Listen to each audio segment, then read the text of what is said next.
Assalamualaikum warahmatullahi wabarakatuh.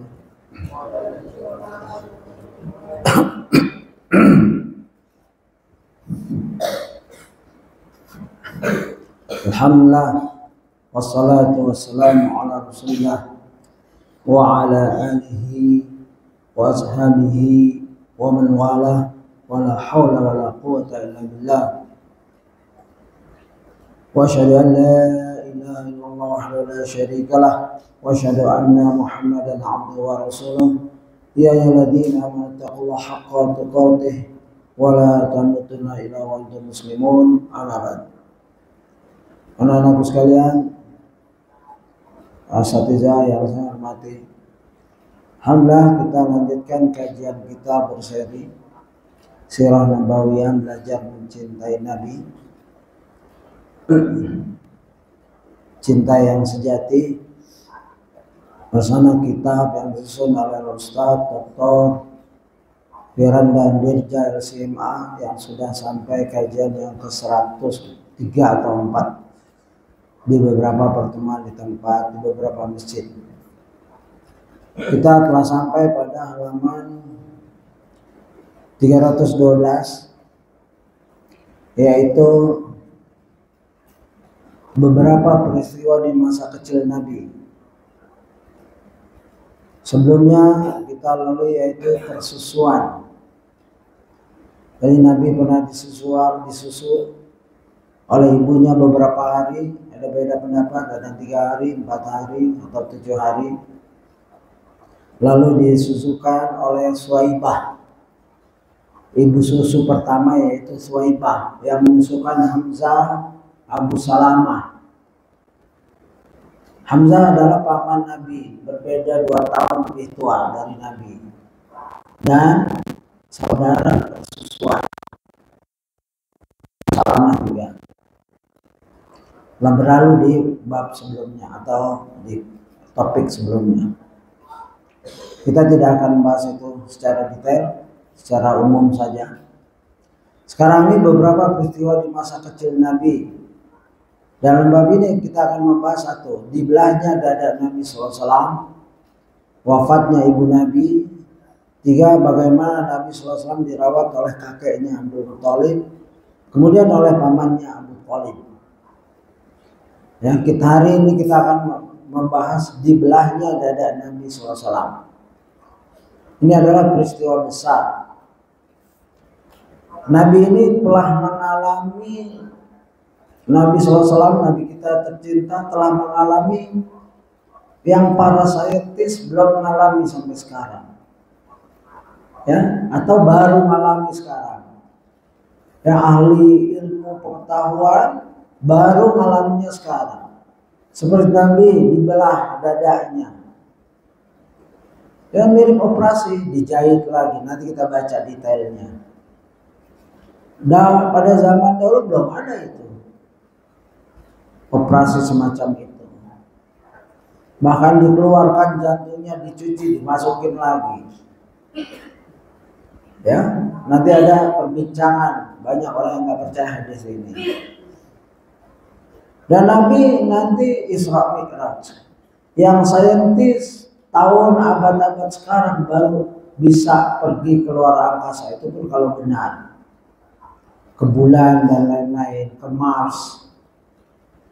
Ya, jadi Nabi kita Nabi modern, bukan dibilang Nabi yang kuno padang pasir dan lain-lain.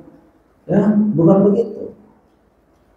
Tapi karena hal-hal itu kecil, tidak diceritakan secara detail, secara sains. Silakan sains berjalan sesuai koridornya, ya. Tapi agama Islam, agama yang telah yang diturunkan nabinya, diutus nabinya oleh pencipta alam semesta yang menciptakan langit dan bumi. Ya, jadi sangat bodoh jika orang menyatakan Islam agama ketinggalan zaman, agama kejumudan, kebodohan. Ya, operasi, Nabi telah dioperasi. Ke angkasa luar, Nabi sampai langit ke-7 mentok. Jibril saja tidak bisa. Angkasa luar baru sampai bulan itu pun diperdebatkan. Mars saja belum pernah ada yang berani tinggal di Mars. Ya, kalau ke dasar laut, Nabi ayat-ayat tentang dasar laut menjelaskan. Jadi begitulah, seharusnya orang Islam itu jangan bodoh, harus cerdas. Karena sains kalah jauh. Ya, ilmu pengetahuan modern kalah jauh.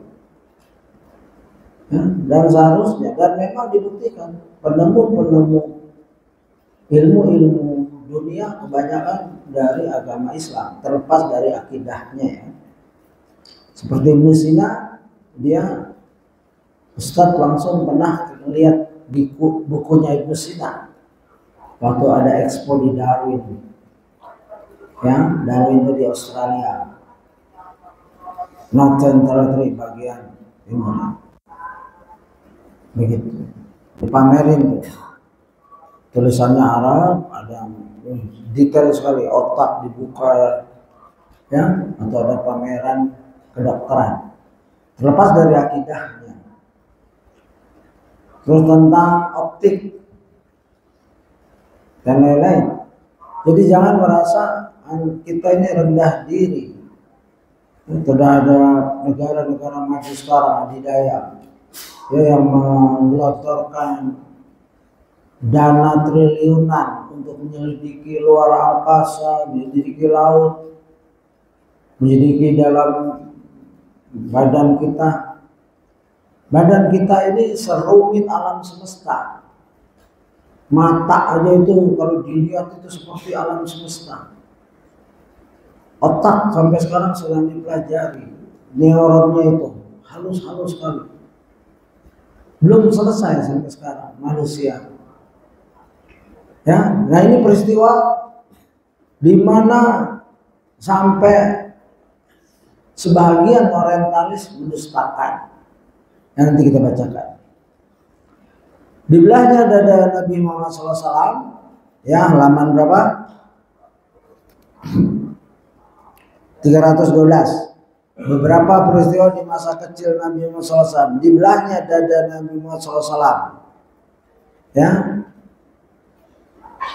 Di antara mukjizat di dalam, ya, dialami Nabi Muhammad SAW, yaitu di belahnya dada Nabi Muhammad SAW.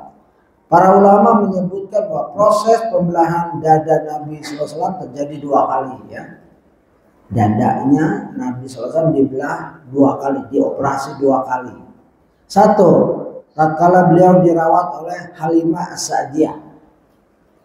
Topik sebelumnya Halimah As-Sa'diyah dikenalkan, beliau adalah ibu susu Nabi. Halimah As-Sa'diyah tinggalnya di Taif.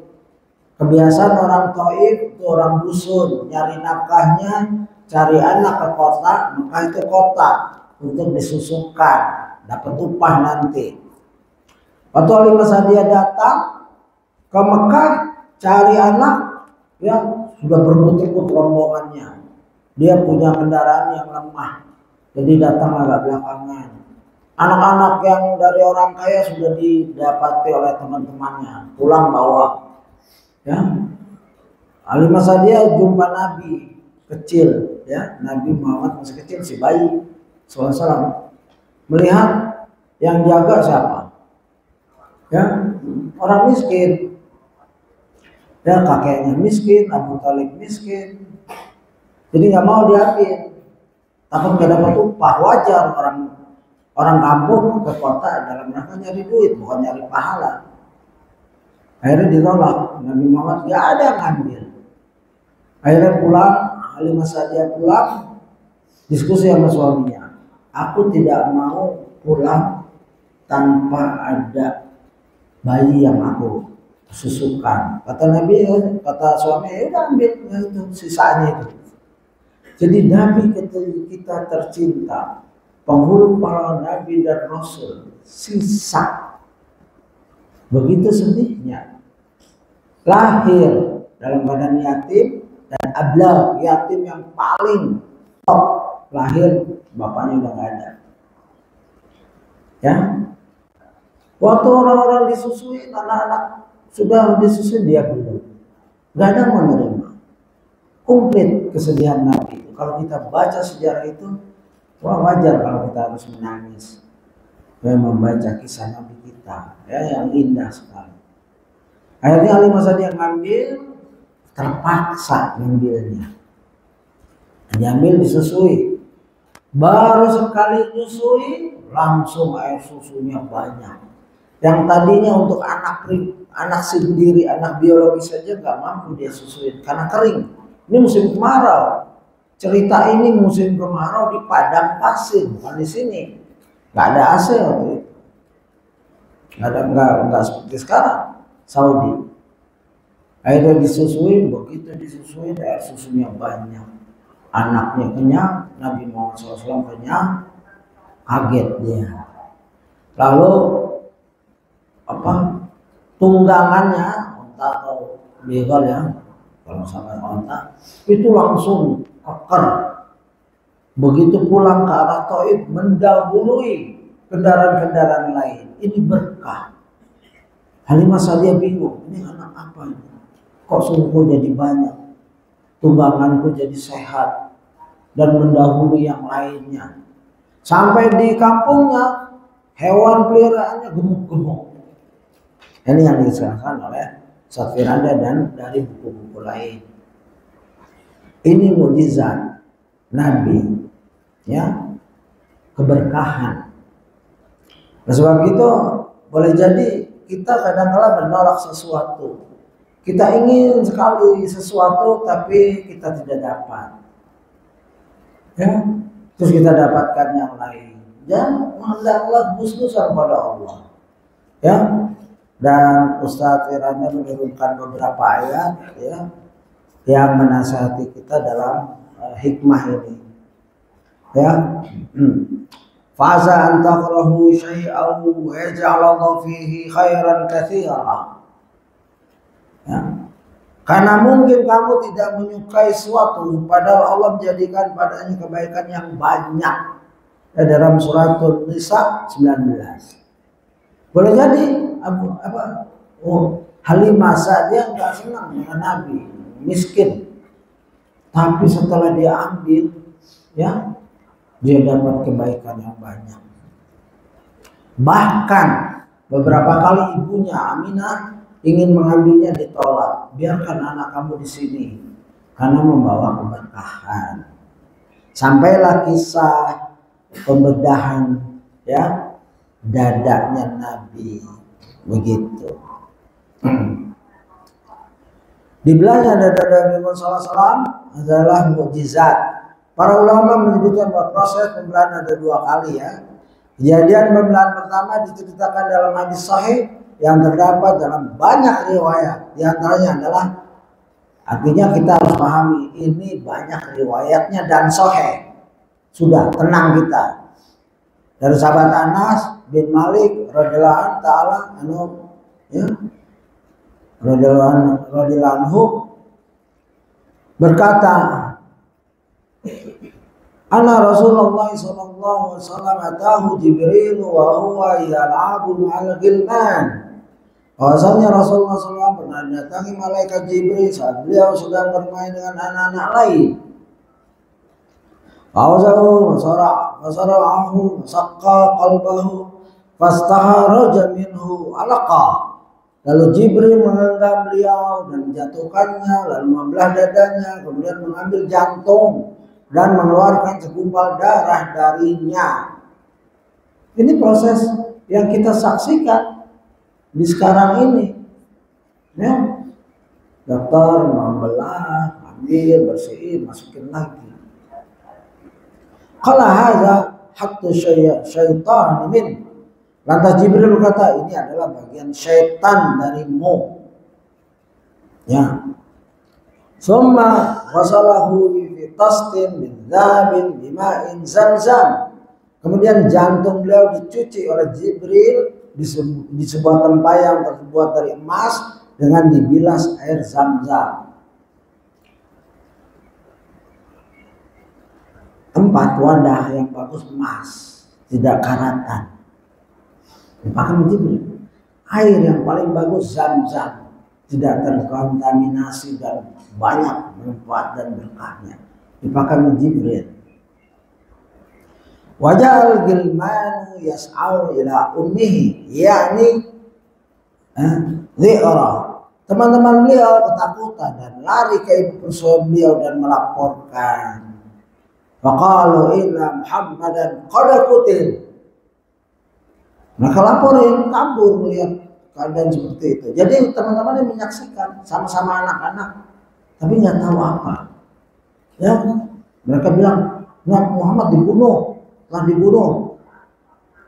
Ya, astaqbalat wa huwa muntaqiul laun. Kemudian ibu persuami Nabi segera menuju ke Nabi, dan saat itu dalam keadaan pucat. Ya, begitu. Jadi ibunya buru-buru datang menolong. Yang Nabi saat itu dalam keadaan pucat. Ini kejadian yang besar. Qala Anas, qad kuntu ara asarul mahiti fi sadari. Kata Anas, saya melihat bekas jahitan di dada Rasulullah. Jadi mahit itu jahitan. Ada Arab khiyat, ya ada kayak abjad, bahasa lama, ada khiyat, Nu'im Hiyat, teman saya di Australia penyiar BBC, ya, itu dari penjahit. Abjad itu tentara. Itu hadis pertama, hadis riwayat Muslim. Dan juga dalam riwayat lain yang lebih terperinci, coba dengarkan baik-baik. Rasulullah SAW berkata, karena ya hadinati min baini Bakar bin Sa'ad. Saat itu yang mengasuhku adalah seorang wanita dari Bani Sa'ad bin Bakar. Yaitu terjemahan dari Ustaz ya. Fadalaktu ada wa abdullah fi bahmin lana. Aku bersama seorang anaknya pergi menuju tempat pengembalaan kambing kecil. Nabi punya kerjaan dijaga oleh Halimatus Sa'diyah, tapi punya kerjaan menjaga kambing, ya, bersama anaknya, ibu persusuan. Ya, Nabi punya penggembala. Hampir semua Nabi penggembala. Nah, ini contoh dan beliau ceritakan. Falam tahuju ma'na zadan. Namun kami tidak membawa bekal. Ya, lupa. Ya, gembala ini. Faqultu li akhi, ya akhi, idhab fatina bizadin min 'indika ummina.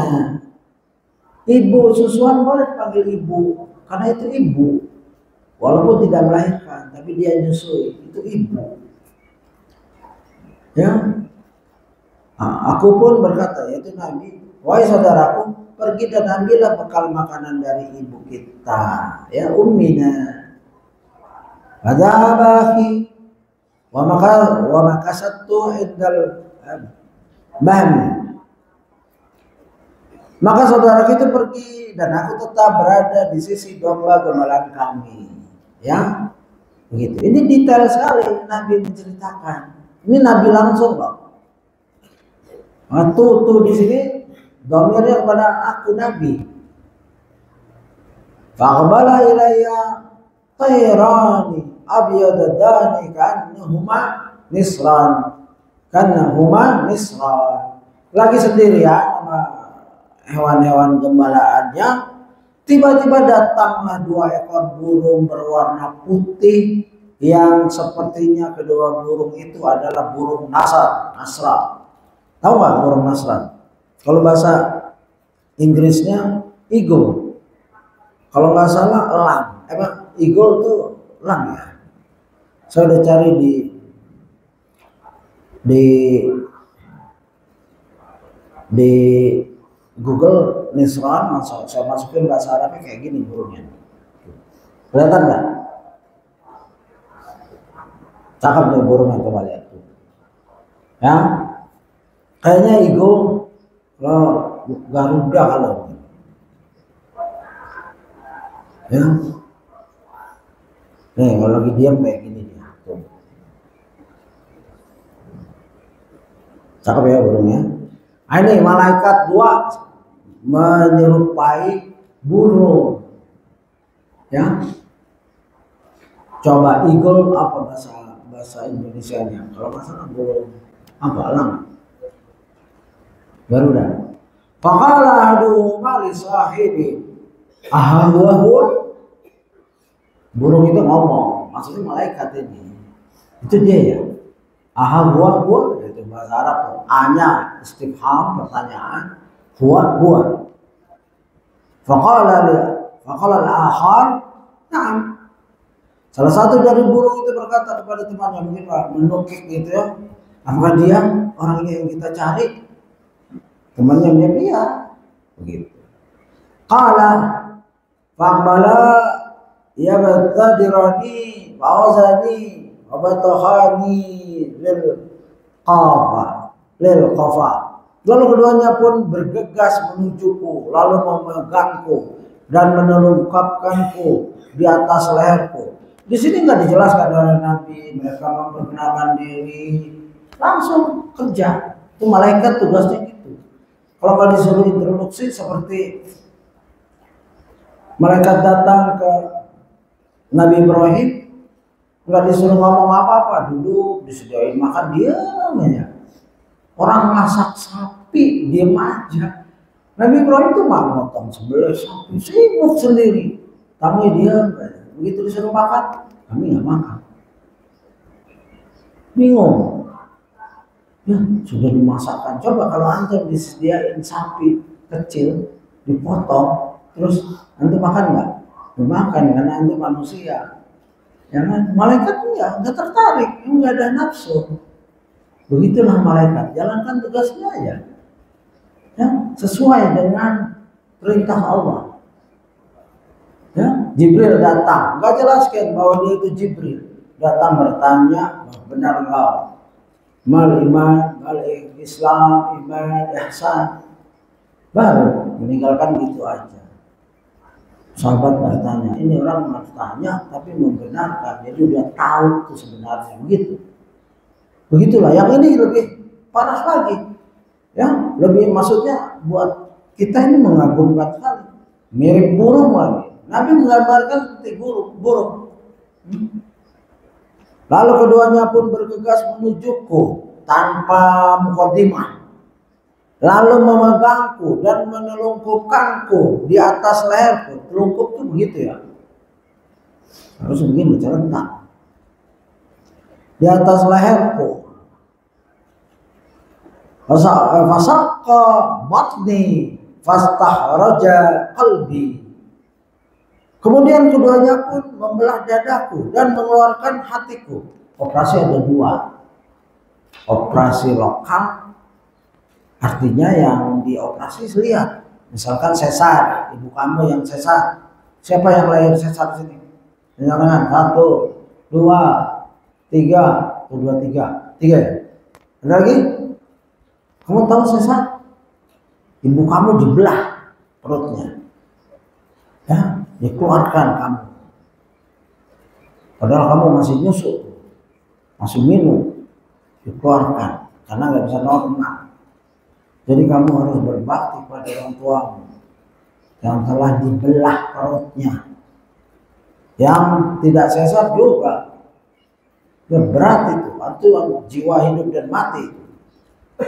Ibu kamu sadar, diajak ngomong dan lain-lain, boleh. Itu namanya operasi lokal. Ya, ada operasi total. Nabi melihat berarti seperti operasi lokal. Kalau kita mau logikakan, karena Nabi bilang, ya kemudian keduanya pun membelah dadaku, masaqqa batni. Di sini perut ya sebenarnya. Fastaharaja qalbi. Kemudian keduanya pun membelah dadaku dan mengeluarkan hatiku. Artinya dikeluarkan. Fasaqqahu wa'raja minhu alaqataini saudawaini. Mereka mengeluarkan dua gumpalan darah hitam. Alaqah, gumpalan darah ya. Maka kita dulu sebenarnya alaqah kan darinya.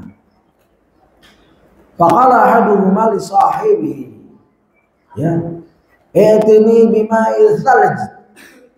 Setelah itu salah seorang dari keduanya berkata kepada temannya, ambilkan air salju. Coba lihat, air salju membersihkan, tahir, mutahhir, bersih dan mensucikan, suci dan mensucikan. Ya, makanya ada doa kan, Allah baini wa baina taya kama batana masjid wal maghrib dan seterusnya. Kamu hafalkan itu, bima wal salji wal barad. Maka salah bihi khawfi. Ya setelah itu salah seorang dari keduanya berkata kepada temannya, ambilkan air salju. Lalu diambilkan air salju, lalu mereka mencuci isi perutku dengan air dan salju. Perutnya dibersihkan. Ingat, sumber keburukan itu di perut dan kemaluan.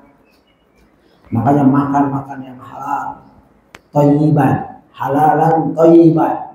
Halal secara hukum Allah, thayyiban secara hukum manusia. Jangan kebanyakan micin, ya kan? Setuju nggak? Jangan kebanyakan gula, kayak Ustadznya diabetes karena gula udah nggak boleh gula lagi. Ya, begitu. Makan yang sehat, protein, sayur, buah. Sumber itu di perut dibersihkan.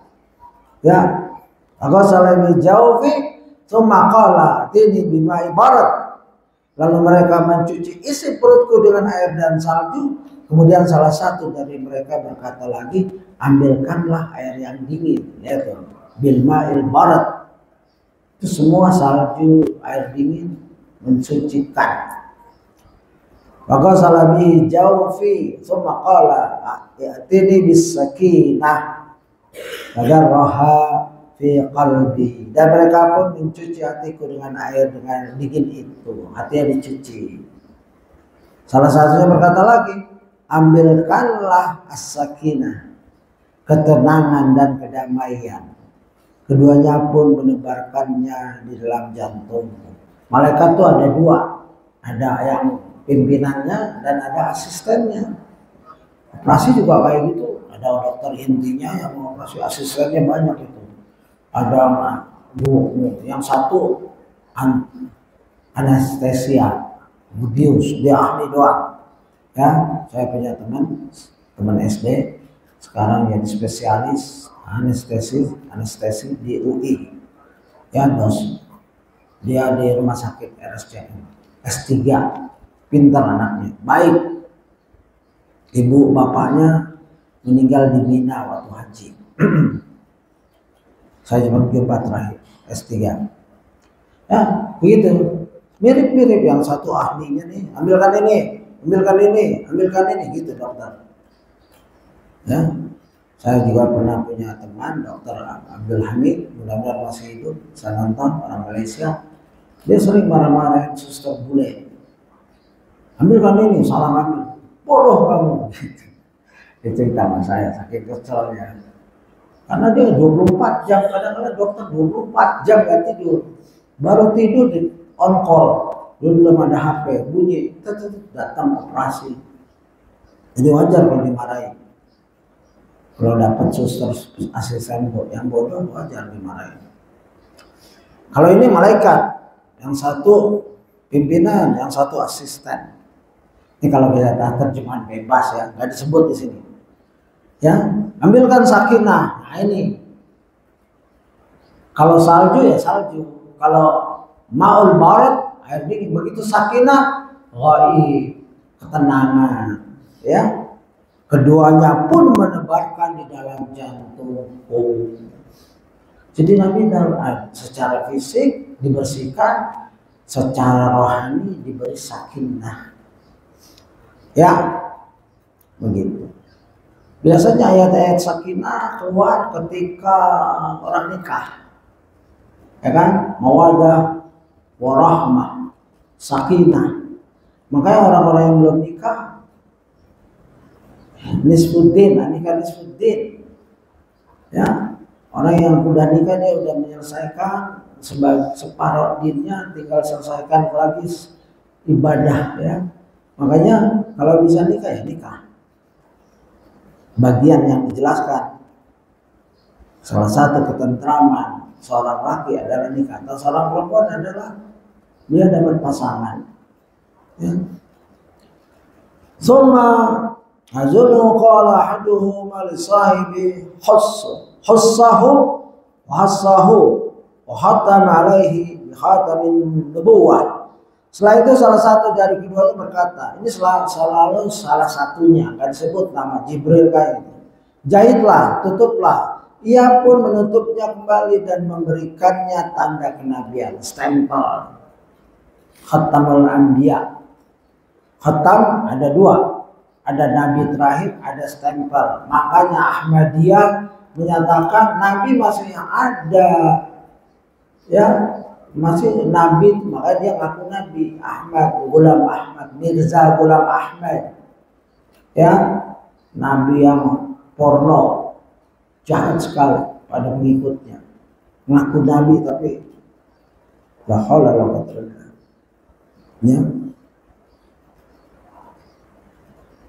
Dan dia nggak bisa cerita kayak gini, dioperasi, dibedah dadanya, dibedahnya sama iblis, masukin kotoran semua ke dalamnya itu. Tuhan Mirza Ghulam Ahmad, pembawa kesesatan Ahmadiyah itu. Ada yang dia cerita malaikat membelah dada itu bukan malaikat, itu syaitan, bukan membersihkan hatinya, memasukkan semua syubhat ke dalam dirinya, ya gitu. Kalau Nabi dibersihkan dan dikasih sakinah, lalu dijahit lagi.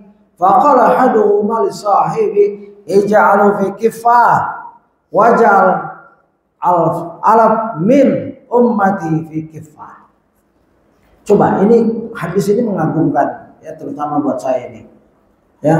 Lalu salah satu dari keduanya berkata kepada temannya, letakkanlah ia pada satu timbangan. Kamu tahu kan timbangan? Timbangan itu ada dua, kifah itu anak timbangan begini nih, tuh. Coba taruh, ini Muhammad nih, coba taruh dia di timbangan, anak timbangan, ya. Lalu taruh 1000 dari umatnya.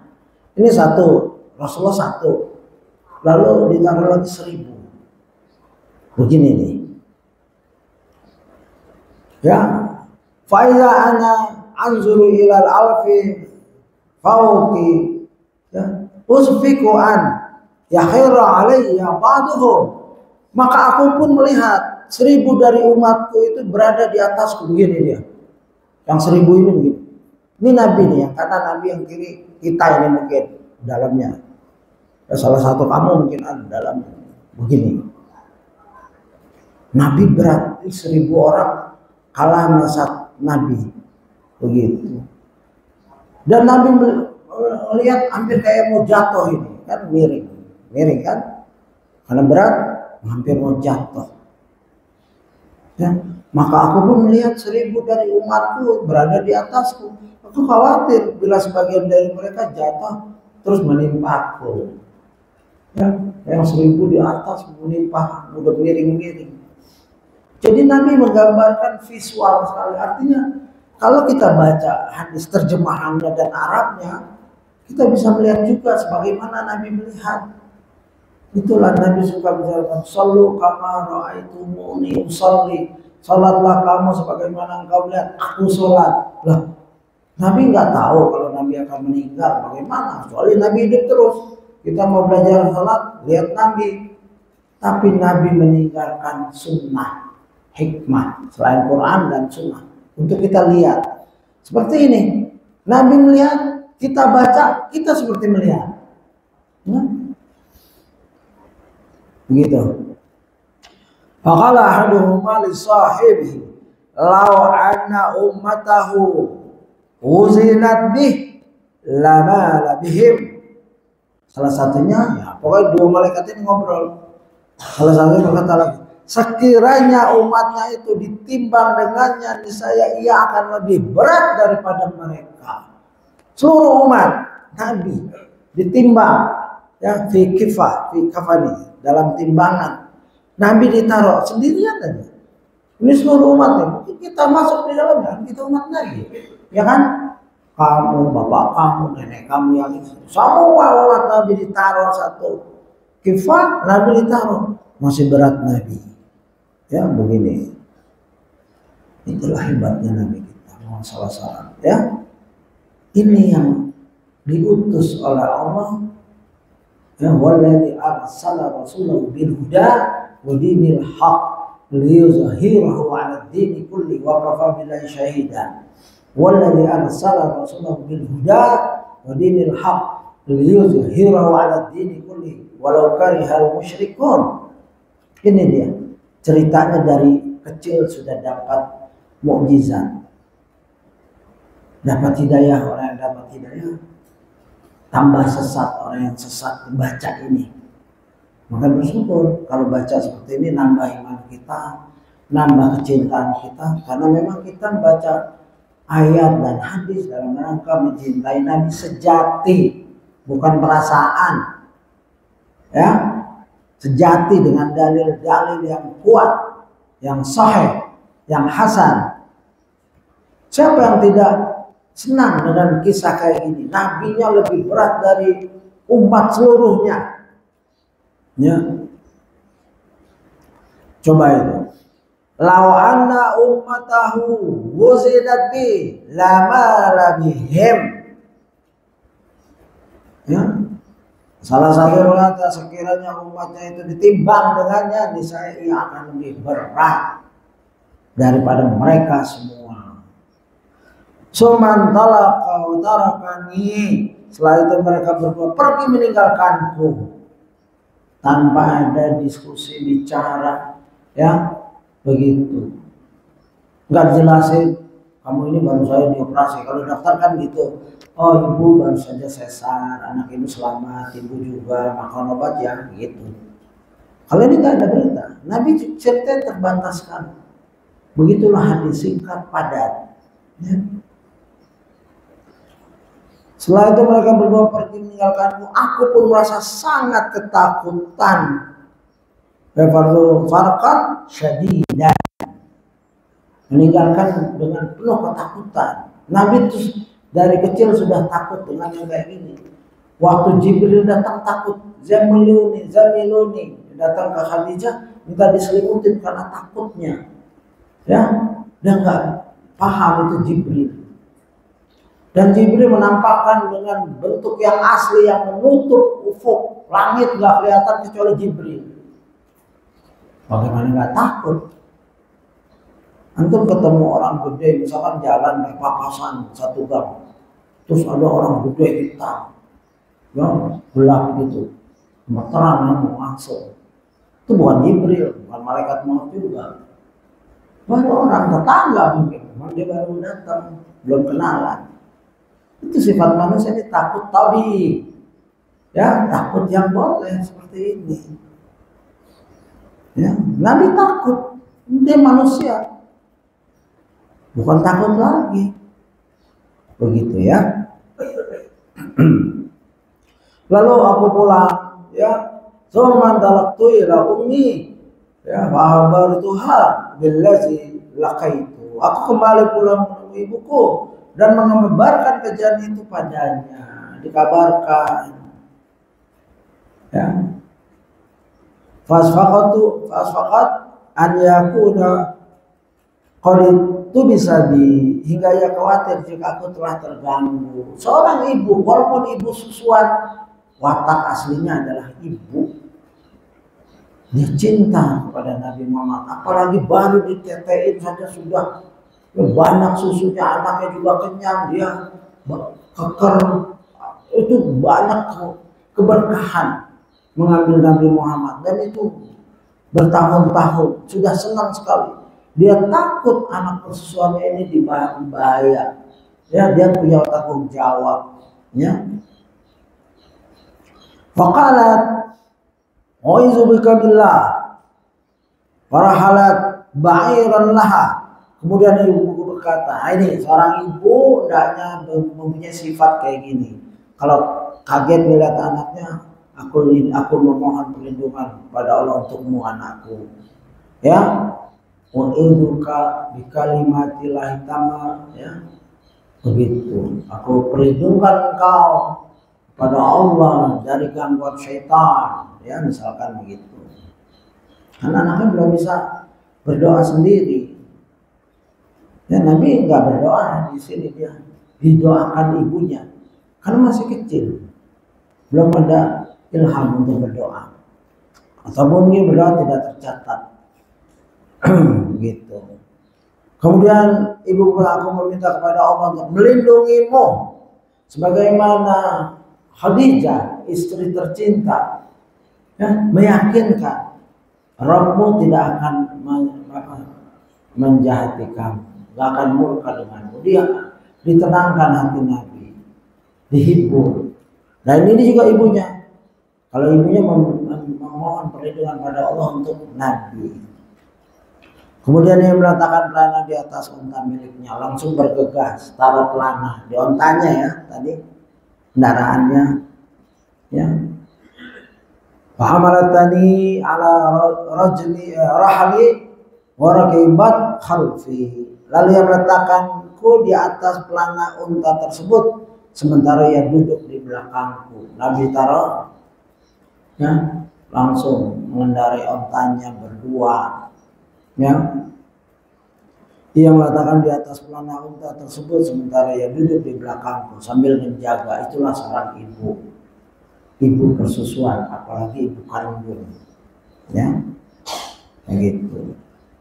Hatta balagna ila ummi wa qalat qad adaitu amanati wa zimmati, ya, sampailah dia. Ya, kami semua sampai kepada ibuku. Ibu asuhku lalu berkata kepada ibu kandungku, ya, aku telah menunaikan amanahku dan tanggunganku. Kemudian ia menceritakan tentang kejadian yang menimpaku. Namun kejadian itu tidaklah mengejutkan ibuku. Ya, begitu. Qad adaitu amanati wa zimmati wa hadatsatha bil haditsil ladzi lakitu falam yaruha dzalik. Lalu ibu susunya menceritakan kejadian ini itu, tapi Aminah tidak heran, dia diam saja. Enggak, kok benar kamu gitu, enggak terkejut. Ya, bahkan menambahkan, menguatkan bahwa Muhammad kecil ini banyak keanehan. Ditambahkan faqalat, maka ibuku ya berkata, ini raitu harajan mini nuran ada'alahu qusurus Syam. Ibuku berkata, sungguhnya aku telah melihat cahaya yang keluar dari diriku, yang keluar dariku, yang menerangi istana-istana negeri Syam.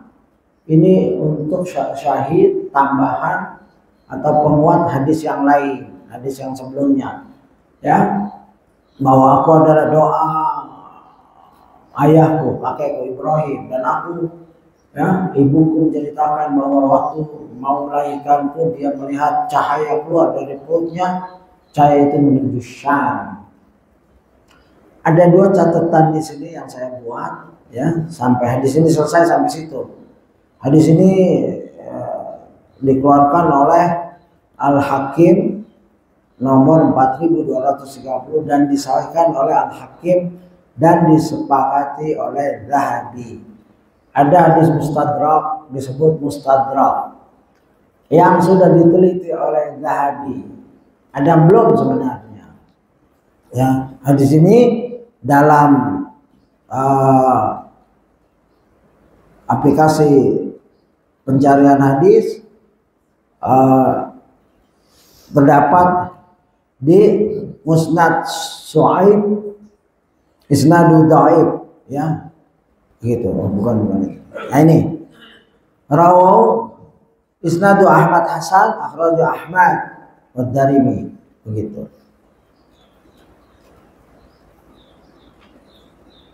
Ya, jadi hadis ini bisa kita terima berdasarkan ilmu hadis. Ya, yang benar adalah Hasan walau syahid akhraju Ahmad Ad-Darimi, Tabrani, Musnad Syamiyin.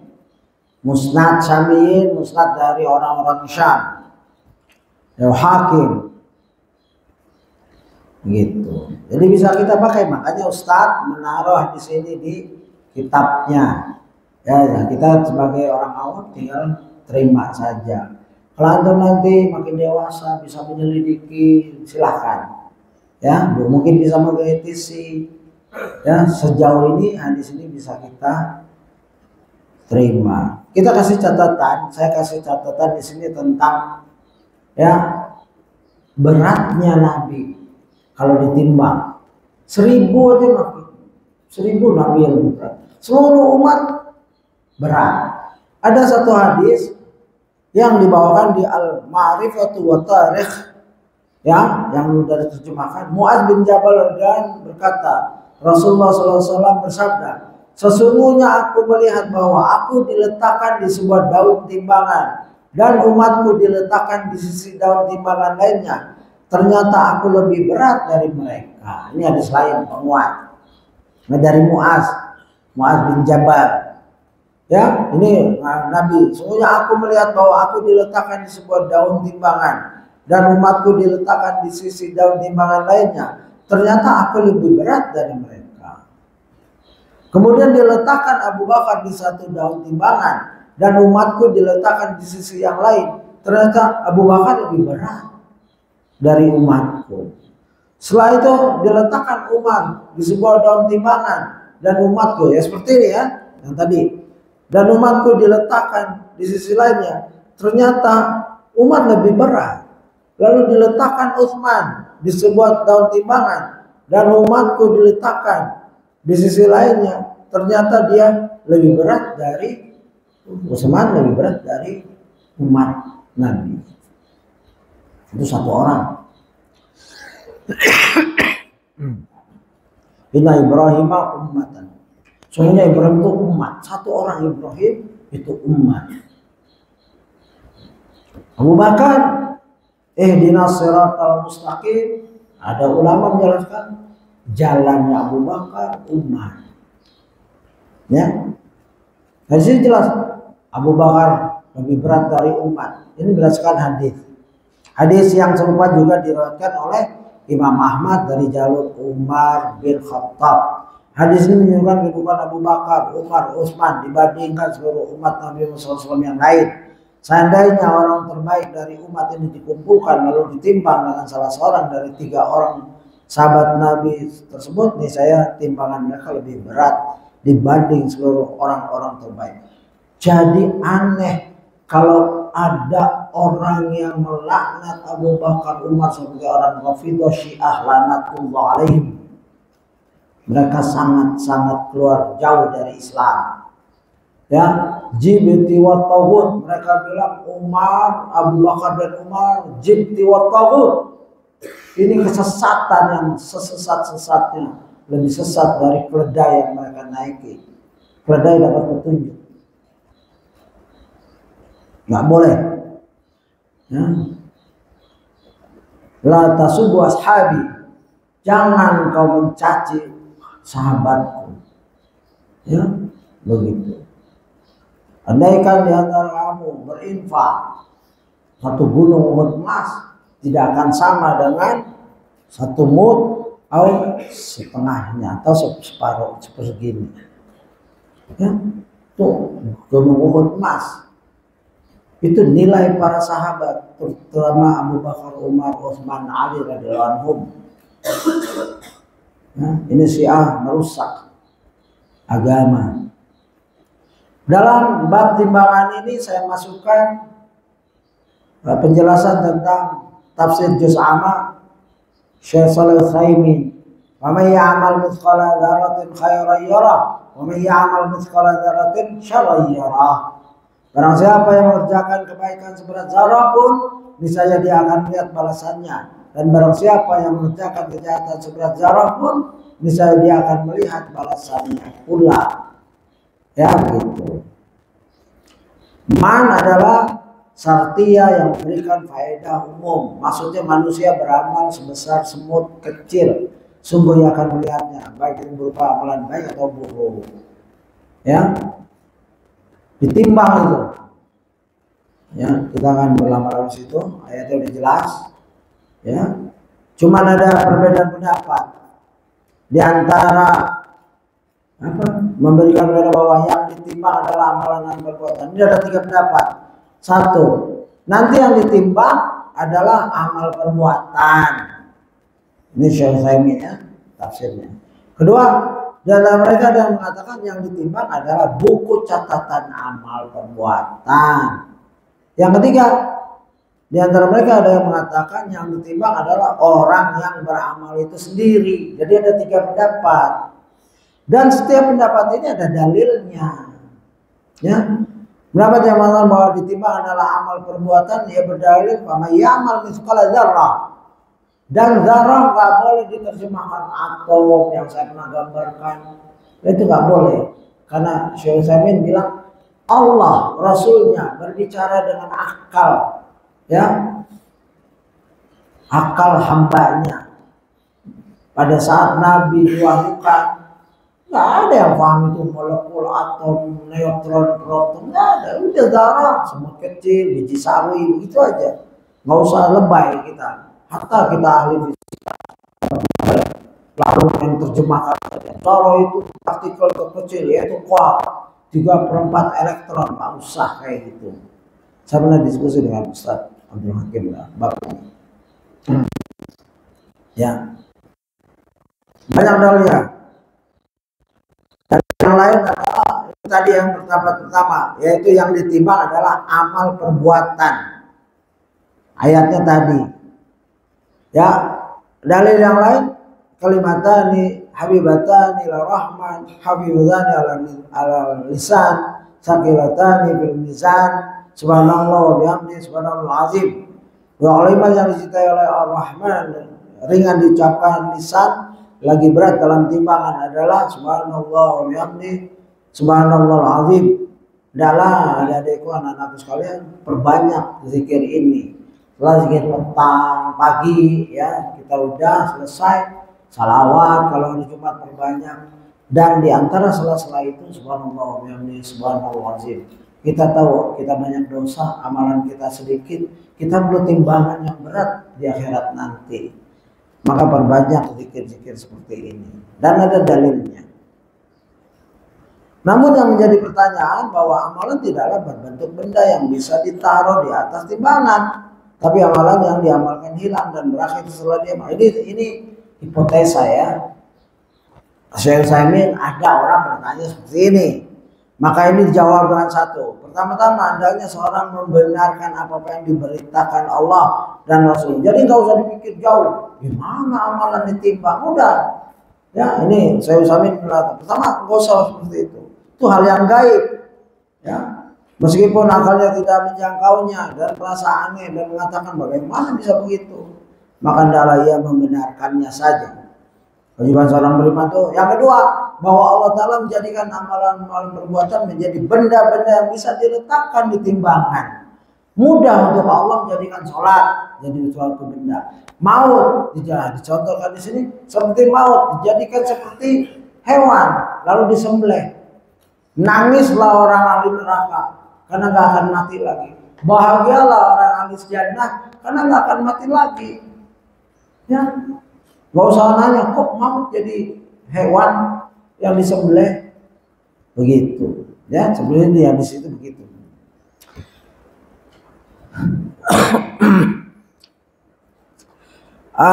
Tadi yang berpendapat apa? Kedua ya. Yang kedua Pak, pendapat yang undang, sedangkan berpendapat bahwa yang ditimbang adalah buku, ya, buku amalan. Yang lihatlah pada perbuatan. Ini adalah hadis yang dimana orang berdosa sekali, dia nggak ada harapan. Allah adil. Apakah ya dalam diskusinya itu, apakah aku menzalimi kamu? Tidak. Apakah benar catatan itu bahwa engkau? Iya, benar. Aku tidak pernah berbuat kebaikan. Sudah putus asa orang ini. Neraka udah di depannya. Ya, begitu. Ini kita catatan yang berlembar-lembar. Ya. Lalu orang itu diampuni karena ada kalimat tauhid, bitaqah. Ini hadis bitaqah namanya.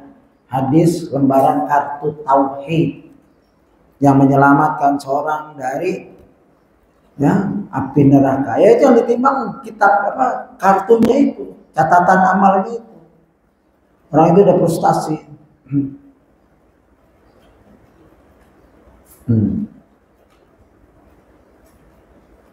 Dan yang ketiga adalah yang ditimbang orangnya itu sendiri.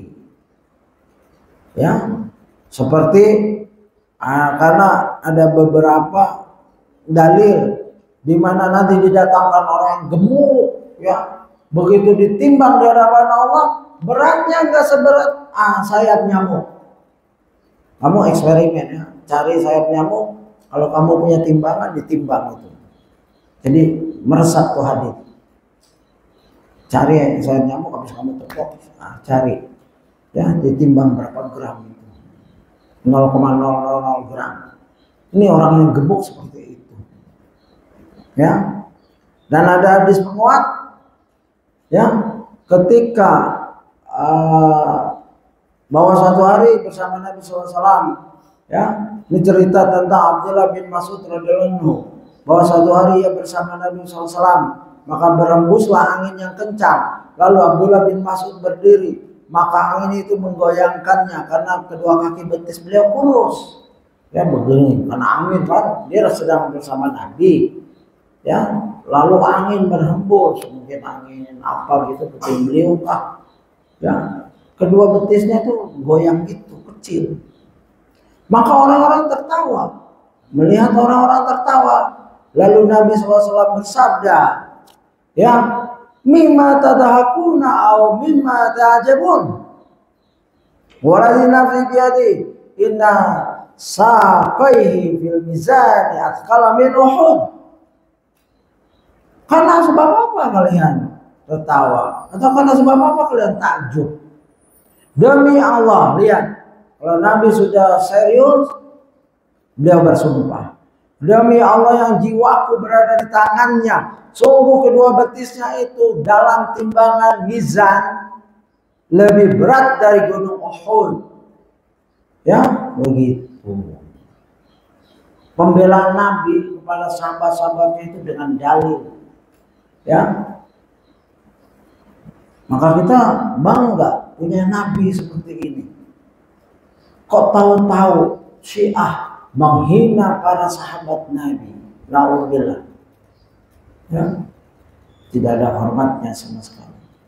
Istri-istri Nabi dihina, nggak ada sisanya. Kalau ada orang bilang cinta kepada kita, akhi, anak cinta sama anda, demi Allah, wallahi, tallahi, billahi.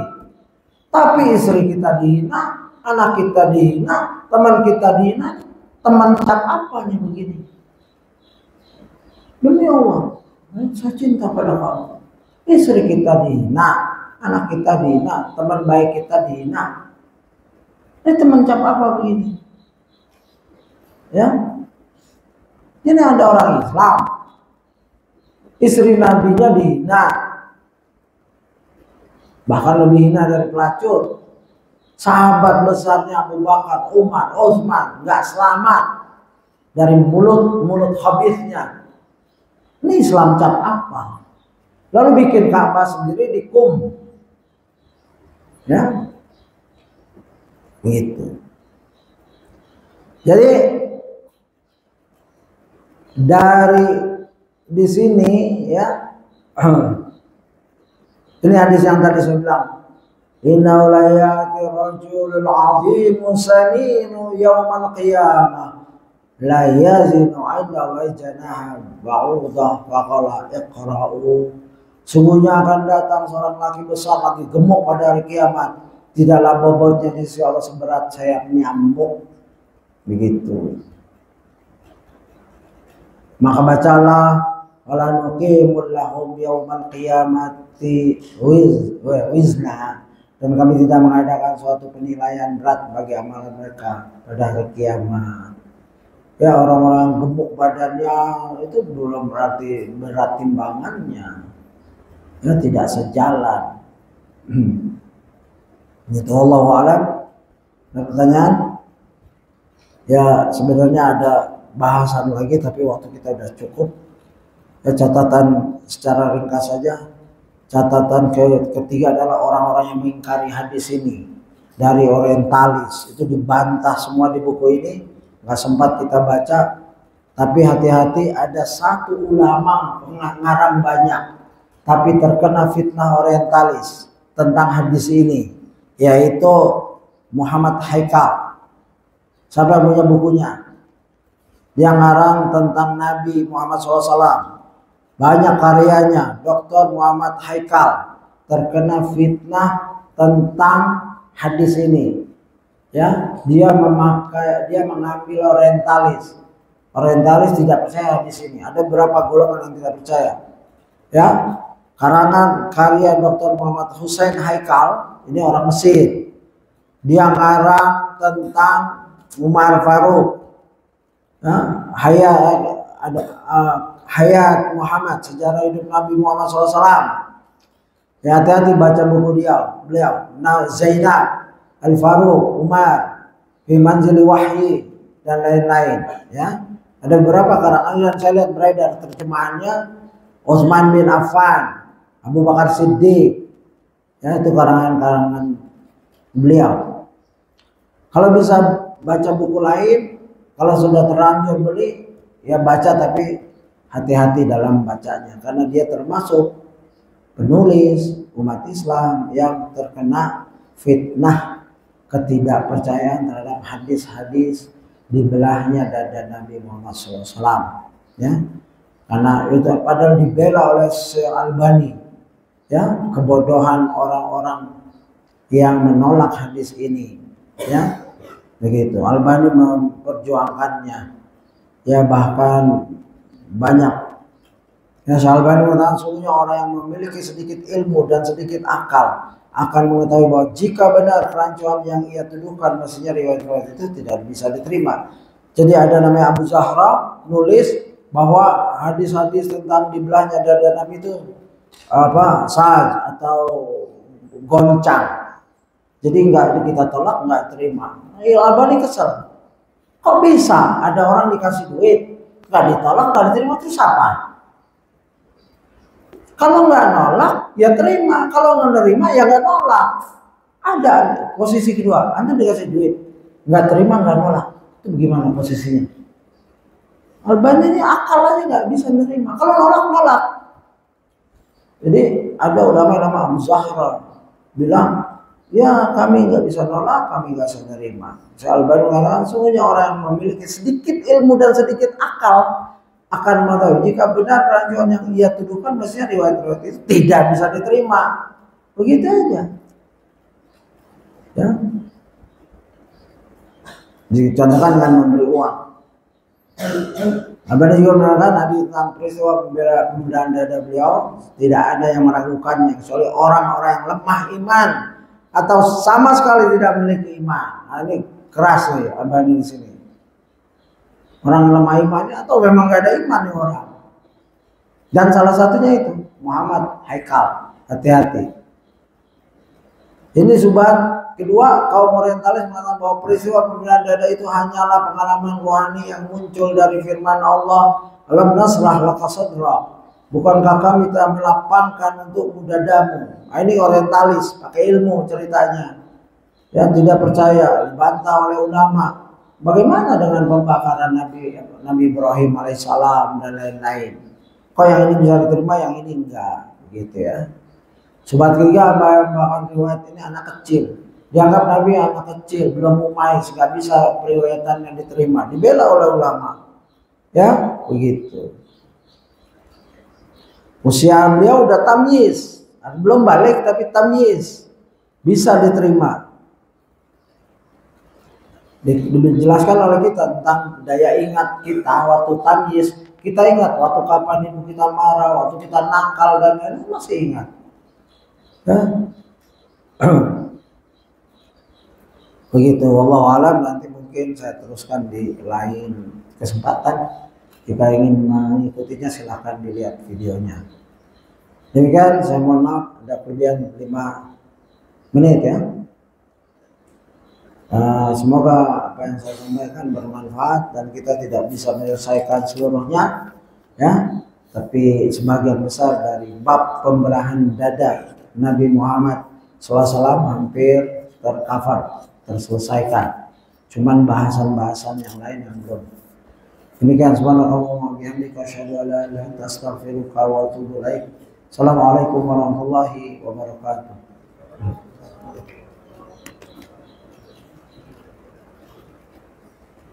Nih, Sarjan, tolong kasih.